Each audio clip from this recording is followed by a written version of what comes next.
Ladies and gentlemen, boys and girls, welcome back to the channel. It is 8:07 a.m. East Coast time, Sunday, September 29th. Yes, we have a full main slate today, but I'm going to be covering the showdown slate between the Dallas Cowboys and the New Orleans Saints tonight. There's a $10 buy-in on Draftkings, $200,000 to first. That's where I'll be breaking it down. Welcome to the channel. I'm going to go through sort of a player pool. I think for a showdown slate, at least early on, right? It's early in the morning. There's 14 players in what I have as a player pool right here. I think that's fine. I think getting it down, obviously, to 10, 12 for multiple lineups is what I would like to do later in the day. But I'm going to go through what I have as sort of a player pool in the morning with really not, obviously more thought than most people put into it at this point, but not finalized thoughts. So some notes there. Welcome to the channel if you're new here. My name is Sal Vetri. We did cross this week, really not this past week, this week, the 10,000 subscriber mark. So thank you all so much. Really pumped about that. It's something I've been working towards, and we got it in less than 1 year. So thank you all. It's incredible. So fun. If you do want to get into the drawing for a free entry to my daily fantasy NFL course, you can just comment down below. It was supposed to be for the main slate, but we'll also have it for this one.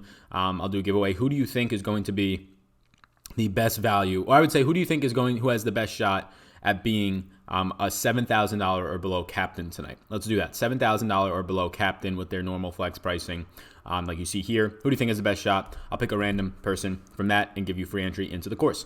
The course is also going to be $100 off for the next week, due to the fact that we hit 10,000 subscribers, so why not? So if you're interested in the course, $100 off of it, 66% off, I guess you can say. Fire sale. Let me know down below in the comments. I also have a DFS, or I have Patreon content exclusive for DFS, NFL, NBA is coming. Follow me on Twitter as well, at SalVetriDFS. You can follow me on Instagram, at SalVetri as well. And that's it. That's all the plugs, right? That's all my social medias. That's all the stuff that I provide. Free stuff in the description as well, as long as in terms of strategy guides if you're interested. But this slate's interesting. I would say it's an interesting showdown slate where lots of people are going to gravitate towards moves that will make sense, and I think they make sense, but there's also big red flags next to them. So I usually go in order in terms of my yeses, but I want to hit on a point for this game that is very important in a couple spots. So the first one is Devin Smith, the wide receiver who is the last 2 weeks has been filling in, or the last week and a half. Michael Gallup getting hurt week 2, and Devin Smith came in, caught 3 balls, long touchdown, right, 70-something yards and a touchdown. Last week, looked good. They just got in a way where, it ended up playing out. Amari Cooper got the touchdowns against Xavier Howard, and then they were in very run script for the whole second half, the Cowboys against Miami. But Devin Smith ran the most routes. He ran 32, one more than Amari, who ran 31 last week. So Devin Smith is on the field a ton. And I think his price point at $5,200 is fantastic for a captain option. I think it's fantastic for a flex. I think he's very viable. But then you factor in that Tavon Austin is due back tonight. They're expecting him back. So he's battling a concussion, Tavon Austin, the last 2 weeks. And this is where I start to get a little bit concerned, because Devin Smith is a smash play if Tavon Austin is out. Majority of people are going to lock him in as that smash play because you watching this right now, and probably the majority of the people did not know that Tavon Austin was going to come back and don't know the impact that Tavon Austin has on the potential snaps of Devin Smith. I mean, Devin Smith leading the team in routes run last week was also up there in overall snap count. That just makes sense. The formations that they were running in the first half, he was out there for almost all of them. My concern is that week 1, when all these guys were healthy, Michael Gallup's healthy, Tavon Austin, right? The season has started. Devin Smith is healthy. You have Tavon Austin playing 37% of the snaps week 1. Then he gets a concussion, doesn't play the next 2 weeks. That same week 1, even though it was a blowout, Tavon Austin's out there, Devin Smith only plays 9% of the snaps. And then obviously week 2, Devin Smith comes in that second half when Gallup gets hurt. And then week 3, he plays a ton. So my concern here is that Devin Smith is a fantastic play. He's honestly probably like $1,000 to $2,000 too cheap if indeed Tavon Austin doesn't suit up tonight. The reports out of Dallas are they are expecting him to play. So we'll see. It's a concussion. Things can get tricky come game time and warm-ups, but keep an eye on that status. This is probably the biggest decision point on the slate because I do think Devin Smith is going to be highly rostered tonight, or at least he should be. But the concerns about Tavon Austin are there. So I think the price point makes it fine to still roster Devin Smith because I think you're still going to get 2/3 or plus, like a minimum of 65 to 70% of the snaps out of Devin Smith. But that upside for a ceiling game might be taken away with Tavon Austin coming back today. Now, Tavon Austin, obviously no Michael Gallup. He's going to be involved. Like Randall Cobb will patrol the slot. Amari Cooper will be on the left side. And then on the right side, it's going to be Devin Smith and Tavon Austin probably splitting most of the snaps. You had Cedric Wilson for Dallas play like 19% of the snaps last week. He ran 5 routes, his first 5 routes of the year. Those are all going to go away with Tavon Austin coming back. So no interest in a Cedric Wilson for the people trying to find the sneaky guy who's going to be on the field for 5 plays. His 5 plays they're dust. They were last week. But I think this is a really interesting point for me this week because right now I have Tavon Austin as a yes. He's $200 this week. I mean, it's minimum price for a guy who realistically could be out there for 33% of the snaps. And 33% of the snaps means that there's a really good chance he runs like around 15 routes, which obviously for $200 is fantastic. 15 routes more times than not will lead to 3 to 4 targets. And we know these targets for Tavon Austin are usually going to be downfield. So not somebody that you need to come back to me tomorrow and say, Tavon Austin had 0 points now. Yeah, there's a really realistic chance he doesn't play as much or the concussion limits him. He plays and he runs 8 routes and has 2 targets and doesn't catch a ball. I'm just saying that Tavon Austin is going to hit into the snap count a good amount to Devin Smith, more so than anybody is going to be projecting in terms of the casual, the people watching this. You watching this before you turned it on potentially did not know about Tavon Austin coming back, or just in general. 37% of the snaps week 1 for Austin. And in the preseason, they were hyping up Michael Gallup, of course, taking a big step forward in this second year, I believe, campaign for him. But Tavon Austin was getting just a ton, and I mean a ton of hype in terms of this new Kellen Moore offense and the gadgety role that he was going to play as the Tyreek Hill of this offense. So I do not think you should take this lightly, and I think he's too cheap at $200, so I have interest. So that's what I would call the biggest spot on this slate. Is obviously Devin Smith is still a fine play. He's not going to go back to playing 9% of the snaps like week 1 because Michael Gallup, the guy who was playing the most snaps before he got hurt over Amari Cooper, is not going to be out there, right? So there's no Michael Gallup. Devin Smith has kind of proved himself the week 2 touchdown, getting separation last week and playing well, running the most routes. So he's proved himself into being the guy who gets the majority of snaps at the wide receiver 2 spot. But keep an eye on Tavon Austin there. He's going to cut in a little bit to Devin Smith. 3 wide receiver sets. Randall Cobb will be on the field. So it's going to be a direct impact. If you like Tavon Austin and you think he has a good game on his limited snaps, it's going to directly impact Devin Smith today. So keep that in mind. Next, starting at the top now. Alvin Kamara, I think it's fine. Look, they're going to come in here as underdogs. I think it's actually totally fine. Actually, let me look at this. I have not been looking at really anything. This is going to go to Roto Grinders, I believe. I just want to get to their tools for the betting. So I actually have not looked at this because I haven't been covering the Showdown slate all that much. So I just want to see. You get, right now, Dallas, he has a 2.5 point favorite on the road. That makes sense, right? No Drew Brees. So that makes sense. That's what I thought. So small favorite, or small underdog, but we know Kamara, underdog last week, I believe. It's not that big of a deal, in my opinion. Because he's so heavily involved in the receiving game. 79 routes run this year. Last week he played a career high 88% of the snaps. He just went absolutely nuclear last week and nobody was on him. Bottom 10 run defense in Dallas according to Pro Football Focus so far. I believe they're ranked right there at the bottom 10, so at that 10 mark. So Kamara's fine. 11,800 is a steep price point for a player though. So keep that in mind when building your lineups. Like, very steep price point for Kamara. Very steep price point for Zeke tonight. You could probably only get to one of them. And the reason why I have Kamara as a yes is because I do prefer Kamara over Zeke. Right, so far, we haven't seen anything in the receiving game for Zeke. Kamara is going to be more times than not in like a 70-30 split with Latavius Murray. Last week, it was 88%. Latavius Murray was out there for about 20%, which is encouraging. They're still getting Murray the ball or getting him snaps, I think around 20-23% last week. But Kamara's on the field at the same time, lining up as a wide receiver because right now, the wide receiver depth for the New Orleans is shot. Traquan Smith, he's out tonight. He's not playing again. Keith Kirkwood, he's on IR. They're literally down to Ted Ginn Jr., and we all know that Teddy Bridgewater can't throw downfield. Now, he obviously can throw downfield, but he's not great at throwing downfield, one, and he does not push the ball downfield. And this offense in general does not push the ball downfield. Drew Brees, before getting hurt, only had 1 pass downfield through about like 1 game and a quarter or so, right? So this offense doesn't push the ball downfield all that much. So you have Ted Ginn Jr., who his upside is kind of capped with Teddy Bridgewater, and then you have Michael Thomas. So it's going to be very heavily Alvin Kamara, I would imagine, a lot more than normal lining up in the slot. Jared Cook getting on the field a lot more than normal. We saw that last week. So Kamara is the guy that I lean over Zeke. I don't get to both of them. I probably don't get to Kamara in the captain spot, but I do like Kamara over Zeke. If that's the decision you have to make, that's the one that I made. That's why he's a yes, and Zeke is an X, as in a maybe. Dak is a yes. There's a huge price difference, $2,200 between Dak and Dak and Teddy Bridgewater. Damn, those names are just, I don't know why, confusing to say right after another. Something's wrong with my head maybe. But yeah, Dak is a guy I have as a yes here because that's the quarterback that I choose. More times than not, a quarterback is needed in a showdown winning lineup. It's not a spot though as a favorite, a slight favorite, albeit, that I want to force Dak into my lineup. So this is a slate where not playing a quarterback seems very viable, but if I had to play one, I would play Dak.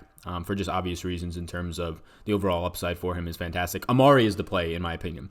Amari as a captain makes a ton of sense. I don't know how Amari is not in the $11,000 range. He's been fantastic. 4 touchdowns through 3 weeks. And he has a fantastic matchup. People are going to say, Marcus Lattimore, though, he's going to shut down Amari. Well, first off, since like midway to a quarter of the way through last season, Lattimore has been terrible. And so far, you know who gives up the most receptions and yards to wide receivers through 3 weeks? Yeah, Lattimore. Now, Amari Cooper's coming to town, who's playing probably the best 3-game stretch of his, definitely, I would say, the best 3-game stretch, a guy who's never really been consistent and now showing everything in terms of consistency is Amari Cooper through 3 weeks. So 10,200. We've seen it time and time again. Running backs and wide receivers are needed in the captain spot. Mitch Trubisky was the captain on what was it, like Sunday Night Football or something last week. But should have been Taylor Gabriel if indeed somebody had that lineup because he had more points. He was lower priced, just nobody had the right lineup to make it work. But I think Jordan Howard was the captain, if I believe so, right, the other night, or at least he had the most points to get there with 3 touchdowns. So yeah, I have all the interest in the world in Amari Cooper. He is probably, as of right now, my favorite captain option.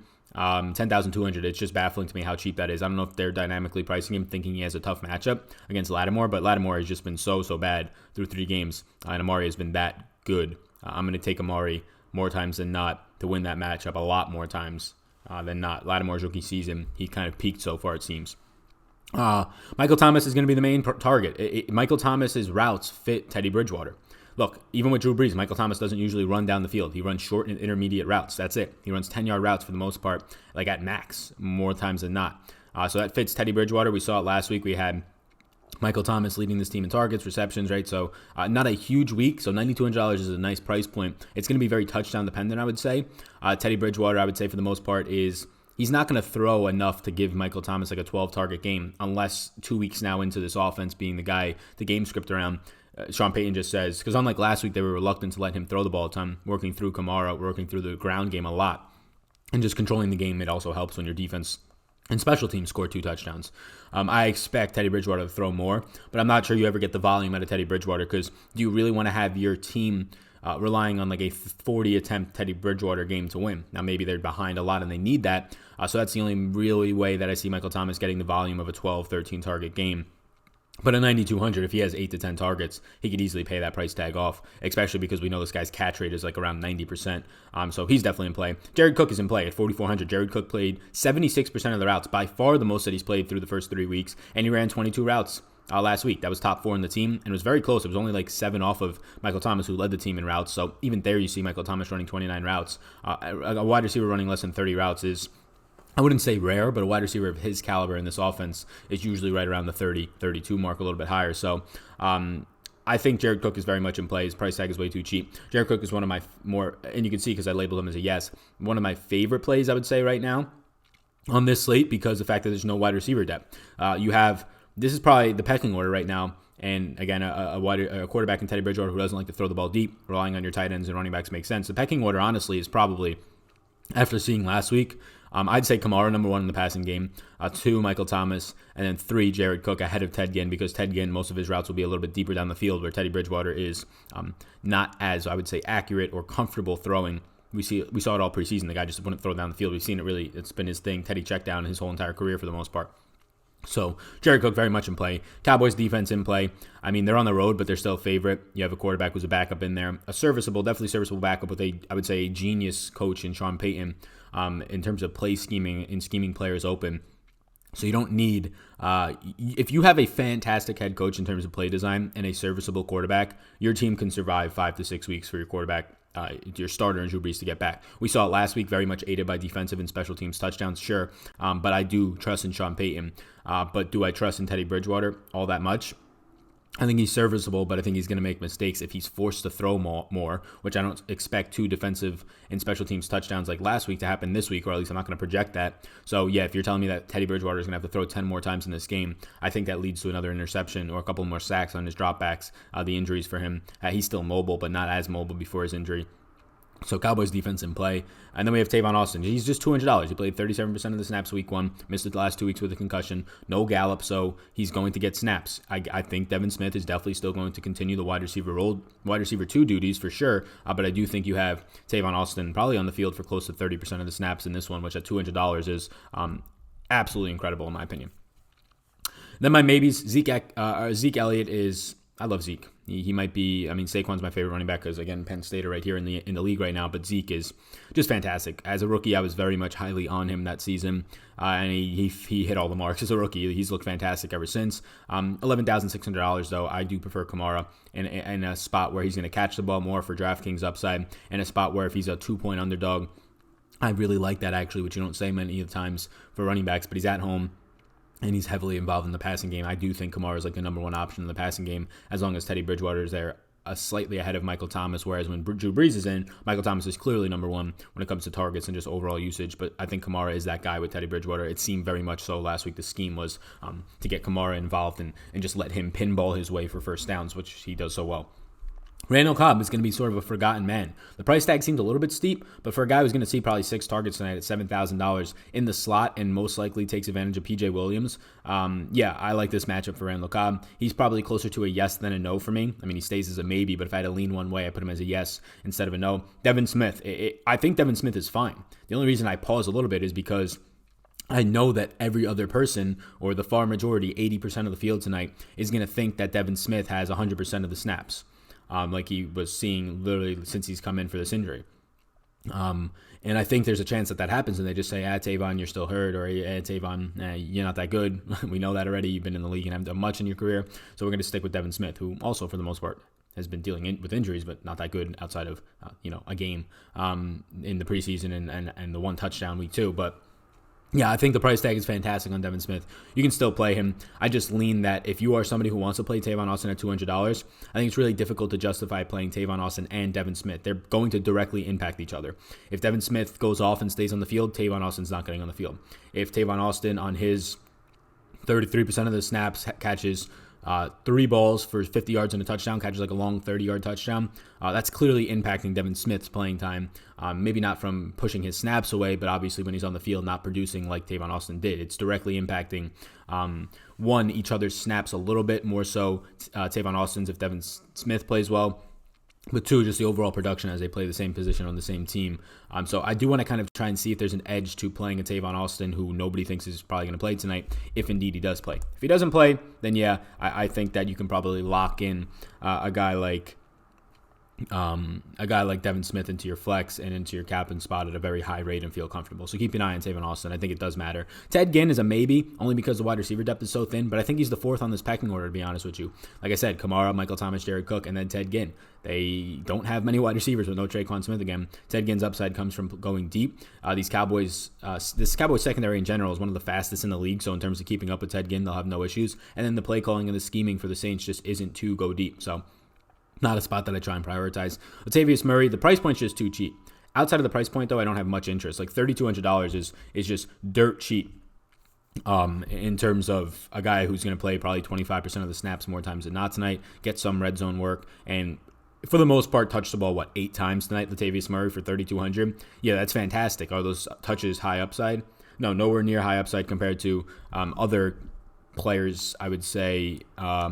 In that price range is probably a stretch, but nowhere near as high upside as just other players in the game for sure, but that's why he's priced like that. $3,200, he's interesting. Not a guy I get to a ton. I think it's a good price play. I think coming off of Kamara's career high in snaps, that's something that doesn't sustain for Kamara playing 88% of the snaps, but even him playing a career high in snaps didn't force only 12% of the snaps to Murray. They were on the field at the same time, so I think it's fine. Saints defense, I'm just going to put defenses as like a maybe in general. I probably don't get to too much of the Saints defense, to be honest with you. I think you have just clear more upside with going to Latavius Murray in the same price range. I'll put them as a no. Blake Jarwin at $1,000. I'll put him on here. He played 50% of the snaps last week. If I go over to this, Jarwin played 50% of the snaps last week. You saw Jason Witten's snaps come down dramatically, and I don't think that's because of the game blowing out a little bit. The game was close at halftime throughout the third quarter, a little bit against Miami. So I think Jarwin is just, he's more athletic. We saw last year towards the end of the season. Right now in his career, he's the better tight end than Jason Witten. That's not even debatable.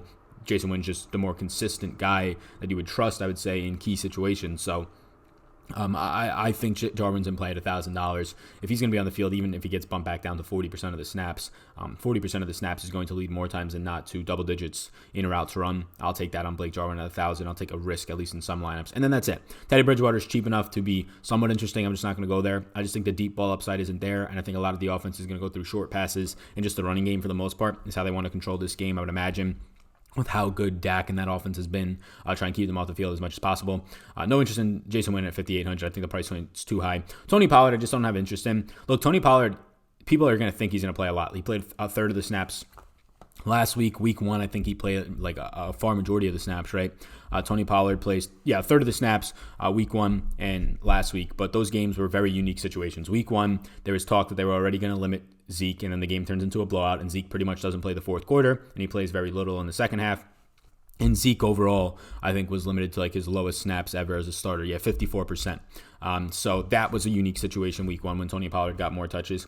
And then last week was a unique situation for sure when you have they're playing Miami, who's giving up 208 yards per game on the ground, and you don't have Zeke playing the fourth quarter. So Tony Pollard getting a third of the snaps is realistic. I think week 2 is the one that we go off of the most. You have week 2 and playing 24% of the snaps, so it's a 75-25 split like I write right here. As long as the game stays close, Zeke is going to be out there. You don't pay this guy that much money. This is the first game that I would say is like going to be difficult to win, right? A good team coming in against, obviously no Drew Brees, so it helps it out a little bit, but you're on the road. So I think Tony Pollard more times than not sees about 6 to 8 touches a game, which will equivalent to about 20-25% of the touches in that game at the running back position. At 4,800, I just don't want to go there. Like, we're going to get the same amount of touches for Latavius Murray, and we're going to save $1,600. Now, granted, Tony Pollard might be a little bit more of a burstier back who has, I would say, more upside more times than not than Murray, but Murray's still a fine running back. So $1,600 savings, and I see the same exact role for Murray as Tony Pollard tonight. Pollard maybe a little bit better in the receiving game, or a decent amount better in the receiving game for sure, I would say.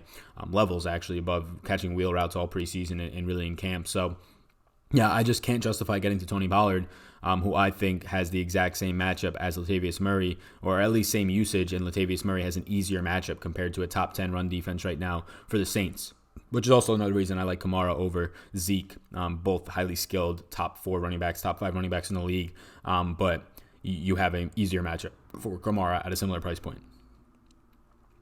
Kickers, I just have no's on. I don't know. I'm not putting analysis for kickers. I could put them as X's and maybes, but I don't want them to be taking up my player pool spots, to be honest with you. So me saying no on a kicker does not mean I won't have one in my lineup. It just means, for the most part, I don't want to talk about kickers. What is there to say about kickers? You know the analysis. If you think a kicker is going to score 10 to 12 points tonight, have some in your lineups. If you think they're going to score 6 or 7 like they'll project out to, then I wouldn't have any. I would rather get to different players. You have Latavius Murray for cheaper. You have other players like Jared Cook right around how much these kickers are priced, $600 and $800 more expensive for Jared Cook. I'd rather get there way more times than not. Taysom Hill, no interest at 2,600. Everybody just thinks Taysom Hill is fantastic and all this. He was a former Packer. I wish they kept him as a backup quarterback. But like, the role that Taysom Hill is playing on this offense, just get somebody else who's better. Like, he's coming in and getting in the slot or carrying the ball. You can do so much better. Like, literally a Tavon Austin type player from the other team can do that. Like, literally just giving Alvin Kamara those touches more can do that for you. Like, Taysom Hill is good in that situation because people know he's a quarterback. If you just trade Taysom Hill for any average, like literally any average wide receiver or running back in the entire league who's a backup, they do a better job on those plays than Taysom Hill. It's without question. But because he's a white quarterback, everybody's like, "Oh my God, this guy's fantastic!" Like, yeah, he's good. He's athletic. He's sharp for his quarterback position. But when you start putting him on the field, I think you're actually losing upside from having him on the field in the slot and in the backfield than really any other player on the wide receiver depth or anything. Like, it's just so confusing that like guys like Little Jordan Humphrey were on this team in the preseason and they're not getting that work, but Taysom Hill it's just so confusing to me. So no interest in Taysom Hill. And if you think he is actually a really good wide receiver or running back in this league as a quarterback, which is just beyond me, he only played 4 total snaps last week, 7% of the snaps. Why would I have any interest there? That's about it. 0 snaps last week, 2 total snaps all season for Deontay Harris, the Saints wide receiver. I don't think he's going to get any real touches. Josh Hill, backup tight end, 29 total routes run this year. 10 last week, had 2 targets, caught a ball for 4 yards. Usually a guy who's sneaky for like a red zone touchdown, and Josh Hill probably 3-4 times a year. I still prefer Jared Cook there. I mean, the price point is obviously a huge difference of like $3,600, but I'm just not going to go down there. The only other thing down here that's worth mentioning is that Austin Carr played 47% of the snaps last week. I think Pro Football Focus might have it wrong. They don't have him for any routes run. So I don't know how you play 47% of the snaps and don't run a route. So that seems wrong. But he didn't record any targets. So he's probably the primary wide receiver 3 behind Michael Thomas and Ted Ginn. But he's just buried. I mean, he's just buried on this depth chart, even if he's going to be on the field for half the snaps, because you have literally Kamara, Michael Thomas, Jared Cook, and then Ted Ginn, like the first 4 in this pecking order, and then Austin Carr. So if he's in the slot for 50% of the snaps moving forward, he's going to see targets. But we saw last week, just no overall targets. Wasn't a lot of passing volume in general. I think you do see a little bit more targets for Austin Carr. So at $200, I have him as a no. But he should see 2-3 targets in this game. Just those targets, if it's not a touchdown, are going to be like 3-yard targets. So at best, he catches 2 balls for like 10 yards tonight. Do those 3 fantasy points at $200 win you anything? Probably not. He's probably very touchdown dependent. Whereas Tavon Austin, at the same price point, is going to be on the field for probably a little bit less snaps, probably 15 to 20% less snaps, but at least his 2 to 3 targets, if he gets them, are going to be downfield. So there's more upside there. I prefer Tavon Austin to Austin Carr. And that's where I'm at. That's where I'm at, gang. Right now I have 13 players in a player pool. I feel good about that. Like I said, getting it to 10 to 12 by tonight makes sense. But I usually don't play the Sunday night slate. I just don't have as much, I would say, excitement for it. Like you have a whole full day of football. The games end at like 7:30. I don't need to keep watching football at that point. It should be a good game. The Cowboys offense looks fun. There's talented players on both sides of the ball for sure in each team.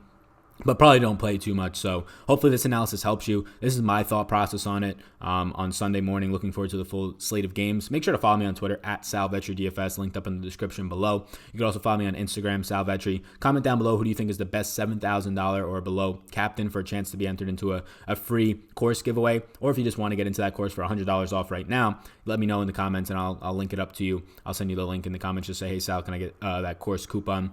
So thank you for tuning in. Hit the subscribe button before you go. My name's Sal. You already know that. Best of luck today, everybody. Somebody win $1 million. Peace out, gang. Hey, hold up. 1 second. Check out this page. If you haven't yet subscribed, hit the subscribe button, all right? And if you're interested in Patreon, if you're not already a Patreon, you can hit that button on Patreon, become a Patreon. It will take you right there. You can also check me out on Twitter at SalVetriDFS. And hey, if you're interested, this next video that's about to pop up, why don't you check it out as well. See ya.